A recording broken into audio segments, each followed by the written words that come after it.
This is a poem called Rend Your Heart by Jan Richardson. To receive this blessing, all you have to do is let your heart break. Let it crack open. Let it fall apart so that you can see its secret chambers, the hidden spaces where you have hesitated to go. Your entire life is here, inscribed whole upon your heart's walls.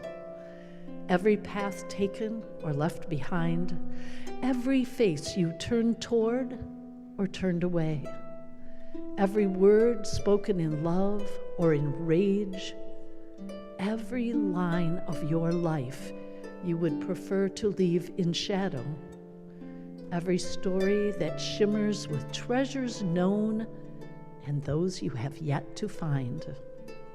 It could take you days to wander these rooms, 40 at least. And so let this be a season for wandering, for trusting the breaking, for tracing the rupture that will return you to the one who waits, who watches, who works within the rending to make your heart whole.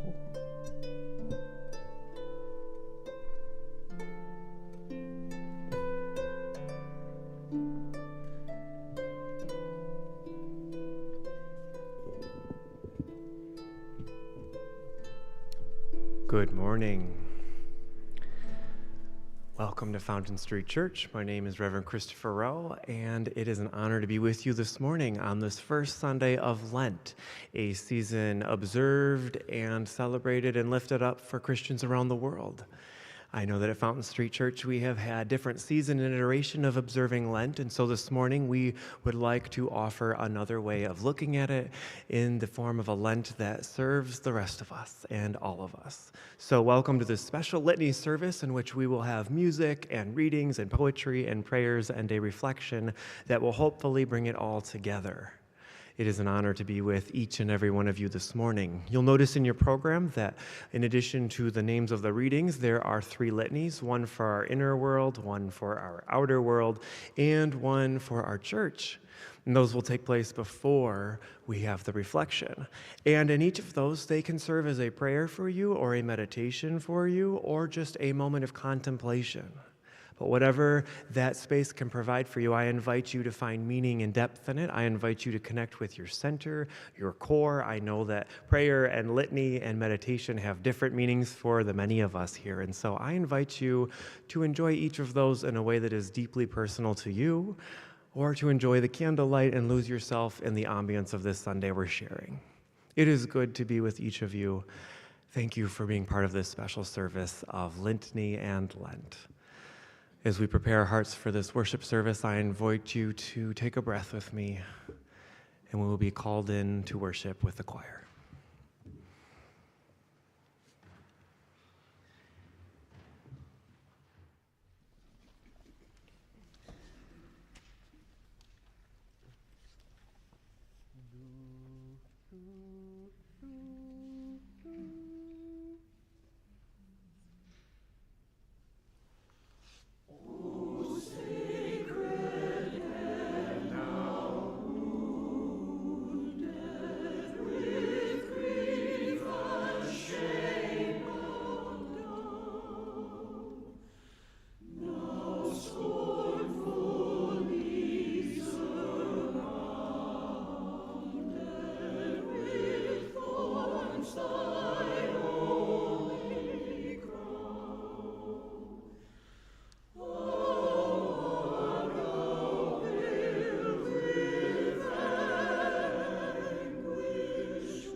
Hear these words as a balm to your soul as they invite us into worship and into this new church season with one another. This is Blessing in the Chaos by Jan Richardson.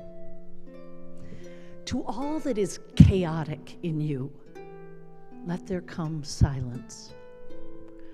Let there be a calming of the clamoring, a stilling of the voices that have laid their claim on you, that have made their home in you, that go with you even to the holy places, but will not let you rest, will not let you hear your life with wholeness or feel the grace that fashioned you. Let what distracts you cease. Let what divides you cease. Let there come an end to what diminishes and demeans, and let depart all that keeps you in its cage. Let there be an opening into the quiet that lies beneath the chaos, where you find the peace you did not think possible, and see what shimmers within the storm.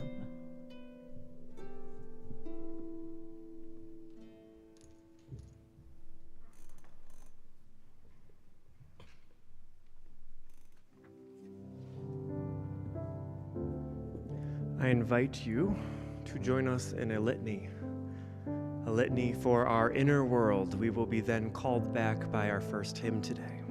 Will you pray or meditate or simply hold space with me? Spirit of life that abides within our inner world, when paths of transformation lead me into times of the wilderness, periods of learning and yet unlearning, realities that are unwinding and unruly, may your presence be a steady beacon. When we feel afraid of the unfamiliar or the unknown, When we feel like we are a stranger to where your light is leading our hearts, remind us we don't go alone. All who seek light's wisdom are also wandering. And so when we forget this, help us to remember that this is part of love's work. Help us to be patient with our own inner journey, letting love set its own pace. In those moments when we feel ashamed or confronted by our regrets or embarrassed by our ignorance or trapped by snares of guilt, may your grace that illuminates our life with your light give us courage and to steady our way.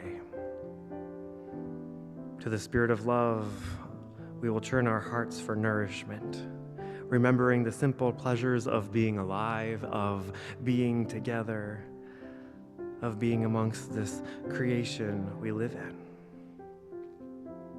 May our desire, our hearts, and our souls be committed to the common good, and may we be led more deeply into our own heart of love. May this litany and may this prayer be a prayer of commitment and resolve for the inner world of our being.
From Letters to a Young Poet by Rainer Maria Rilke. Be patient toward all that is unsolved in your heart, and try to love the questions themselves, like locked rooms and like books that are now written in a very foreign tongue. Do not seek now the answers which cannot be given you because you would not be able to live them. And the point is to live everything. Live the question now. Perhaps you will then, gradually, without noticing it, live along some distant day into the answer.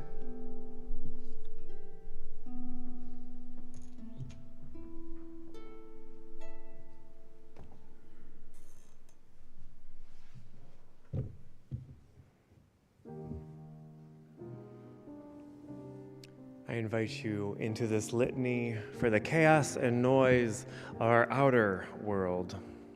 Will you pray or meditate or simply hold space with me? We have come so far to end up here, Spirit of liberation, but here we are back in the desert. It feels as though we've come so far and left so much behind, and on more than one occasion we thought we had arrived. But we are beginning to see that we still have so far to go in this world, and we are not yet free, at least not in the places and spaces of our outer world. Spirit of hope that no power can put asunder, it is easy to surrender to hopelessness in times like these, days like these, deserts like these, as each day brings with it more loss, more pain, more sorrow, and more fear. In some moments, it feels as though today's answers elude us, stones in the path trip us, and nothing is quite clear and simple as we wander and we wander, wondering what the next step could be in this world. And in the face of all of this, we want to cry out, really? Really? All of the peace and the love and the light and the liberation, and yet so much loss? And we want to get out of here. We want to pursue the less rocky path. We want to run and hide. We want to find safer, softer beds to lie in. And yet the source of light and love and liberation calls out to us. It calls out to our world to be still, to listen, and to stop right where we are now. To sit in the desolate unknown and look at our lives and cry and scream and confess and see and name and resist the other gods that are before us and around us, the gods of suspicion and division, the gods of fear and hate, the gods of I'm right and you're wrong, the gods of violence and evil, the gods of greed and power, the gods of ego and hubris. You, O Spirit of liberation, who calls out amidst the chaos of our outer world, call us to let go and imagine a new way forward. May this litany and may this prayer be a prayer of commitment and resolve for the well-being of our outer world.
Beloved is where we begin, by Jan Richardson.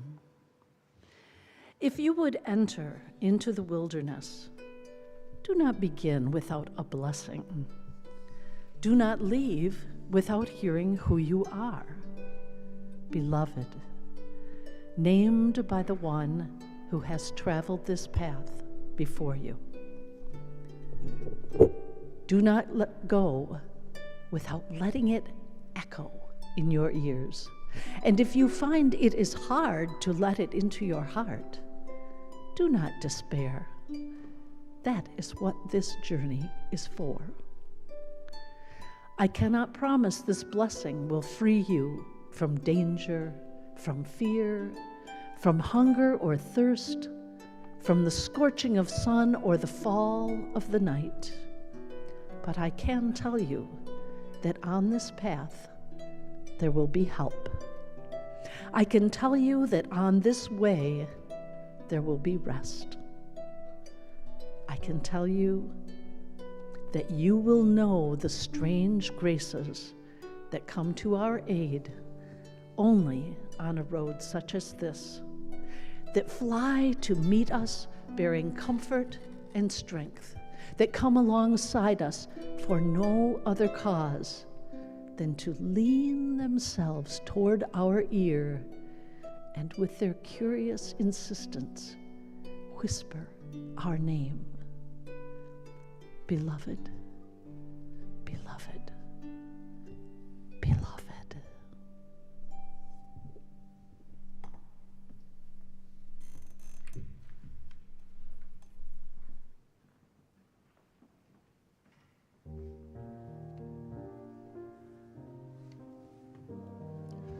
We offer this final litany up for our church. I invite you to join me in prayer or meditation or simply holding space as we offer this litany. Gentle One, Spirit of love that time nor space nor church can contain, in the midst of all the world's noise beyond these walls, we struggle to hear love's whispering care. Come and rest, love beckons. Our never-ending lists, our days too short, our pressures too high, they make us weary. Whether our labor is paid or the search for our work is our toil, whether we tend with care to the needs of our loved ones at home or within the walls of this cathedral of love, or gift our time and capacity to the collective cries for justice beyond these walls of this temple of peace. There are so many needs, and in some moments we grow tired. But reaching out, patient and inviting, we hear love's cry yet again. Come and rest, love beckons again and again. To trust and love is to remember our limitations, to release our control, and to let our earnest offerings be enough. Spirit of life and living, we know that we are not asked to carry the burdens of this world alone. And so we ask for the humility and the courage to reach out to one another in this beloved community of love, in hopes of bringing peace, love, and justice into this world. May this litany and may this prayer be a prayer of commitment and resolve for a church that is a witness to love and renewal in all that we do. Amen.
This much we've been told, this much we know, this much we believe, that the presence, the power, and the potential of love, light, and liberation is within us.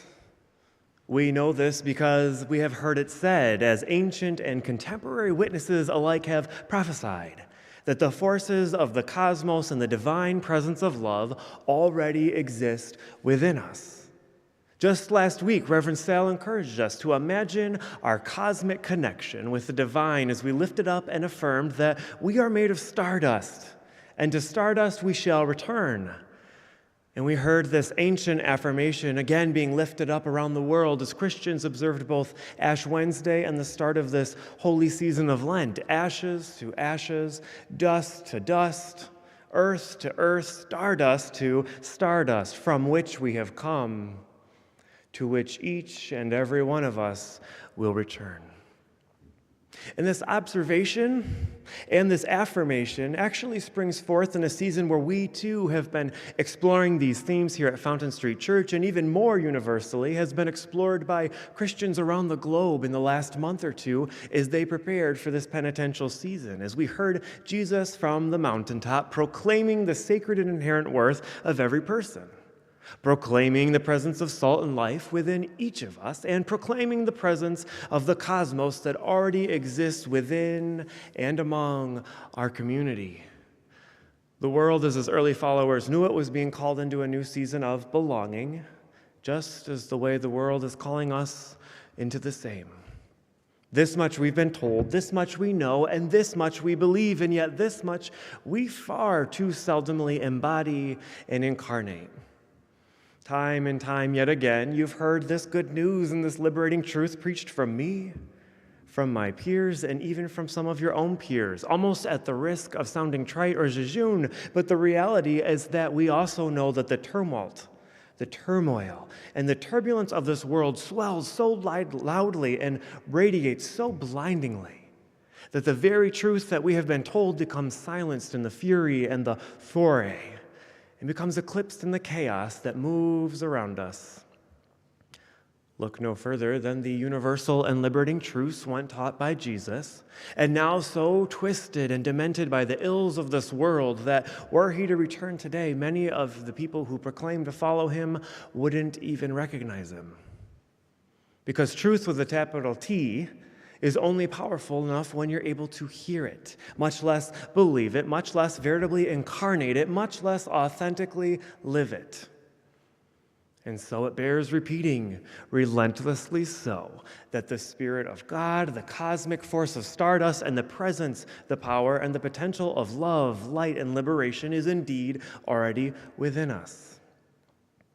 Across all of the great wisdom traditions and throughout every one of the ancient spiritual lineages that we know today, our ancestors knew this reality. No matter the religious orientation or the cultural location, it can be seen that regardless of the spiritual prophet or beyond the gifts and the talents of the religious teacher, the turmoil, the tumult, and the turbulence of this world has always been just enough to distract humanity from the love, the truth, and the light that already exists within us, which is precisely why we have rest, which is precisely why we have retreat, and which is precisely why we have the invitation of this holy season we call Lent. Moses knew, and Jesus knew, and Muhammad knew, and the Buddha knew that the ails of this world and the chaos of their communities had the power to drown out love's liberating potential, and so they sought retreat. Throughout the ancient stories, not only of Jews and Christians, but also for Muslims and Jain and Hindus and Buddhists, we see the magnificent power of rest, renewal, restoration, and regeneration that could only be known in the healing environment of retreat. And we see that reality lifted up in the contemporary invitation of Lent. In the ancient imagination of the Abrahamic writers, we see that in Judaism, it took 40 days for the floodwaters to refresh and reclaim the earth. It was 40 days of fasting for Moses to find truth and hope in his purpose. It was 40 days of solitude and silence to bring Elijah to a place in which he could authentically claim his prophetic purpose in the world. And it was 40 years of wandering for Israel to fully understand, embrace, and accept their identity and their belonging.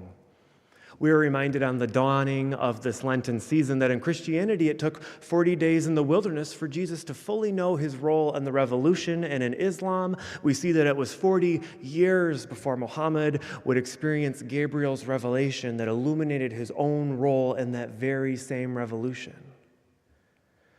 It's one thing to know and hear and even believe up here in the presence and the power and the potential of light, love, and liberation. But it's another to embody it and affirm it and incarnate this reality, especially in a world that turns in an entirely different direction from this invitation. So we too need rest. We too need retreat. We too need recovery, and we too need Lent. We too need the space and the grace to draw back from the noise of this world and retreat from the distractions of this life so that we can surrender to the truth of the cosmos that is already within each and every one of us. We too need for a Lenten season and a Lenten journey and a Lenten process through which we can really welcome the surrender towards that.